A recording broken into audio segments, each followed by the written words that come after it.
In today's context, many people are saying that entrepreneurship is a difficult choice in the present time. Entrepreneurship always involves risks, but I would not say it's a difficult choice. There is always a choice in the form of entrepreneurship. If you can understand the market and serve the market, this is the best choice. Look at India. India is predominantly a rural country. Almost 65% population is permanently based in villages. Cities are under lockdown, but in villages it is possible for you to start some business. You can think about entrepreneurship. The most important task in entrepreneurship is to undertake proper environmental assessment. You have to understand socio-economic, political and legal environment and how it works. In the present context, let us look into the environment. Right now, you cannot operate any business enterprise in cities or in metropolises or in those areas where there is very heavy population density. From 21st April, the government may permit some industries, particularly those which are located in rural areas. So, if you have an enterprise in villages, you can think about it. It can operate. In future also, there would be a greater possibility for villages to thrive as an entrepreneurial hub. The, the COVID 19 seems to be a big problem and the war will continue for a prolonged period of time. In this context, the current socio-economic political environment suggests that ideally you should think about villages as the center of your business activity. Now the question is, what kind of business opportunities you should look for? The most important thing is your opportunities, your strengths. Your opportunities and your strengths should be unique. Everybody cannot do every kind of business. You have to identify your own skills, your own capabilities. If you have expertise in rural traditions, rural artisans, you can think about starting something related to that. Or if you have an expertise in agriculture or food processing industry, you can think about starting that. So what you can start depends upon your own strengths, your own capabilities, your network, your opportunities that you can perceive. Everybody has different capabilities and different strengths, so one solution cannot fit all. You have to find your own strengths and you have to take up your own decisions in that context, right? And initially, I would suggest that you may start into a partnership firm because many of you might not be having business experience. So it is better to start as a partnership firm. You can take up partnership with somebody who is having expertise in some other domain in which you don't have expertise. For example, you have an expertise in engineering domain. You can think about partnership with somebody who has understanding and capabilities in marketing domain, who already knows about the markets, who has already traveled a lot, who has already understood what kind of products are bought by the customers, what is the requirements of the customers, or vice versa. So the idea is that launching a business enterprise may not be easy a task for absolutely a fresh entrepreneur. Beginning is the time, at least for first 5 years, 10 years of your entrepreneurial journey. You should think about partnership.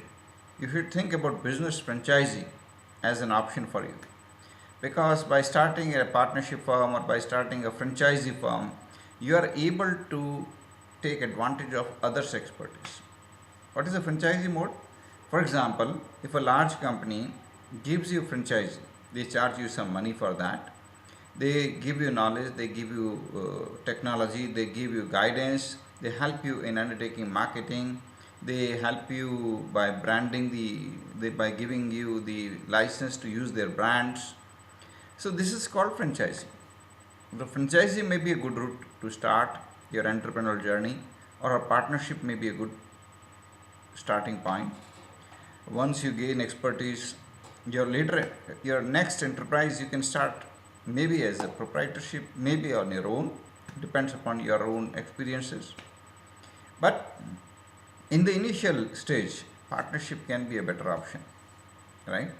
And especially as you happen to be a student, uh, the problem with most of the student, maybe with you also, students generally have very high enthusiasm, very high energy, very high zeal to do something, but very limited understanding of the market realities, very limited understanding about the grassroots difficulties, the problems that are there in Indian context. And that's not because of your fault, but that's because you have never been exposed to the market conditions. Uh, in an ideal entrepreneurship training program, I wish that the students should undertake some small entrepreneurial real life project.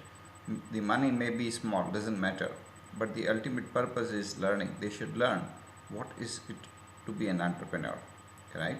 But if you have never had any entrepreneurial experience, real life entrepreneurial experience, encash your everyday experiences. They will also help you substantially, right? Uh, for example, if you are undertaking the regular homework or the work for your friends or relatives or for your institution, that experience will also help you in your business entrepreneurship. For example, you usually buy vegetables for your home, you usually go for purchasing certain items for your home. Now, what kind of expertise do you develop? Are you just a passive buyer, or you are interactive buyer? You interact with the supplier, you interact with the seller, you negotiate, you try to understand their psychology, you try to understand the product, the pricing of the product, what is that which makes the product so priced. All these things play a very important role in your journey of entrepreneurship.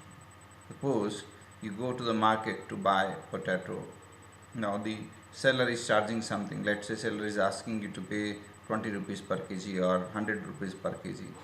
Now, how does that cost arise? Where from your seller has procured the goods? Why the seller is asking for some price? What is the transportation cost that the seller has bought? What is the wholesale price that the seller has paid?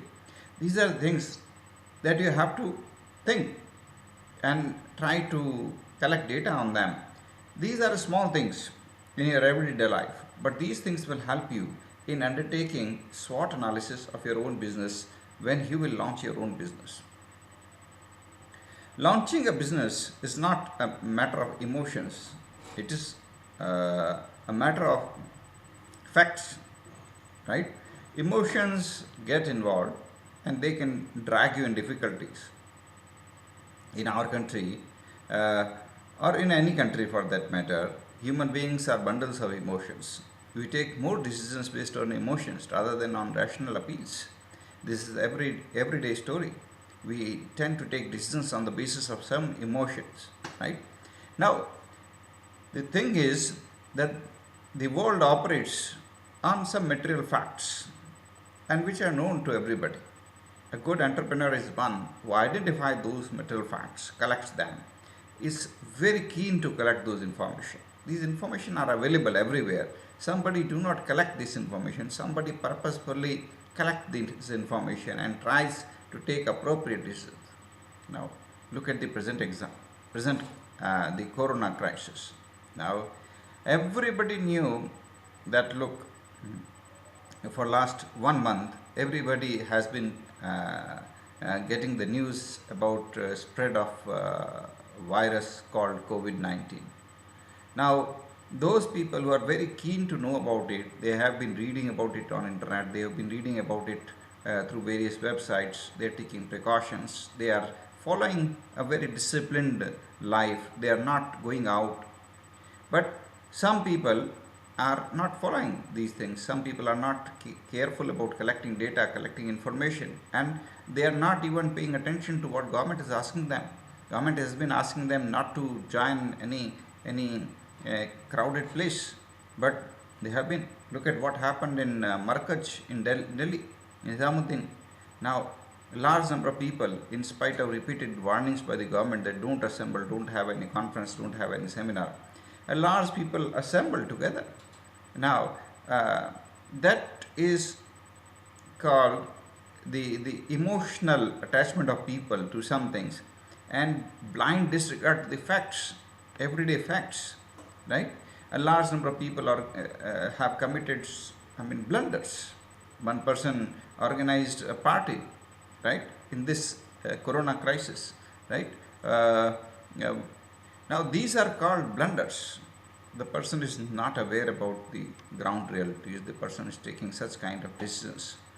This type of mistakes an entrepreneur should never do. The journey of entrepreneurship is basically a very careful analysis of everyday facts. You may not have very high academic qualification, doesn't matter. You may not have very high academic background, doesn't matter. You should be able to interact with people, talk with them, ask them to share information. You should be able to differentiate two things: what is data and facts, and what is emotional. Don't give focus on emotional contents. Focus on data, facts, and take your decisions solely on the basis of data and facts, because ultimately these things are going to determine your future. But it doesn't mean that you should ignore emotional aspects. They will help you in taking your business decisions also, right? If you have to design a product, for example, data and facts may speak something, but remember, every product is a bundle of emotions also. So you have to keep in mind how to ensure that your product creates good feelings in the minds of the customers. You have to design the product accordingly. You have to create a appealing design. You have to remember that your customer is a bundle of emotions. He may not have the time to collect data. He may not have the tendency to analyze data, facts, figures, and all these things. But the emotions will trigger, and if the right emotions trigger, your customers will buy the products. And if the customer is not getting the kind of emotions that you want, your customers may not buy it. So your marketing should take into account the emotions of your customers. Your human relations management should also take into account the emotions of your employees. They are also bundles of emotions, right? The data and the fact may be that you are a very good employer, you are giving them salary on time, you are giving them good wages, right? But you don't care for their emotions. That will not work. So you have to keep in mind the emotions of others, right? As an entrepreneur, you have to keep control on your emotions. But remember, people are bundles of emotions, so you have to take care of their emotions, right? Your decisions should be based on what may go in their mind, and accordingly you have to take the decisions, right? The journey of entrepreneurship will be a smooth journey, provided you keep on doing it. Practice makes man perfect. In your everyday life, try to be entrepreneurial. What does it mean? Try to be innovative. Try to look about the data, facts, figures, information. Try to interact with people, communicate with them. Communication will give you so much of power, so much of strength that will help you in taking right decisions. Because entrepreneurship is ultimately a journey of right decisions. You took the right decisions and the future is yours. What we have seen, look around yourself, right? Look at the people who established Infosys, right? They took risk, they established Infosys, and after that, IT revolution started. Y2K problem started. Every country started moving towards information systems, and Infosys has been tremendously successful company. Look at Paytm. Vijay Shekhar, he started Paytm company. When he started the company, India did not have so much of digitalization. But after that, Narendra Modi government gave tremendous emphasis on digitalization. Global trend was towards digitalization, and Paytm became tremendously successful company. Taking right decisions is very important in entrepreneurship. Remember, it is not your luck that will play an important role. It is your ability to understand the clues, understand global clues, what is happening across the globe, what may happen in our country, what may happen tomorrow in our country. Taking decisions on the basis of facts, not on the basis of emotions, is the right path for entrepreneurship. Right? No God will come to help you. You have to be your own God. Your business entrepreneurship should not be based on any luck or any such kind of thoughts that God is great, He will give you help, He will support you, your luck is good, your astrologer is saying that you have good scope in business. All these things won't work. But if you are able to discern facts, analyze facts, take right business decisions, understand the call of time, understand the markets, undertake proper market surveys. I mean, I'm not asking you to hire a market survey agency or to spend a lot of money on market surveys. I am asking you, you can yourself interact with a few retailers on telephone. Know from them what is the market trend, what the customers are asking for, what is the dissatisfaction point of the customers, what is the pain that the customer is having, how can you solve that pain, right? I am asking you to use these simple techniques in your everyday life and become a successful entrepreneur. And I am not saying that successful entrepreneur is only like Paytm company. No. If you have happiness through your business enterprise, you do something passionately and feel joy, you are well rewarded by society, you are a successful entrepreneur.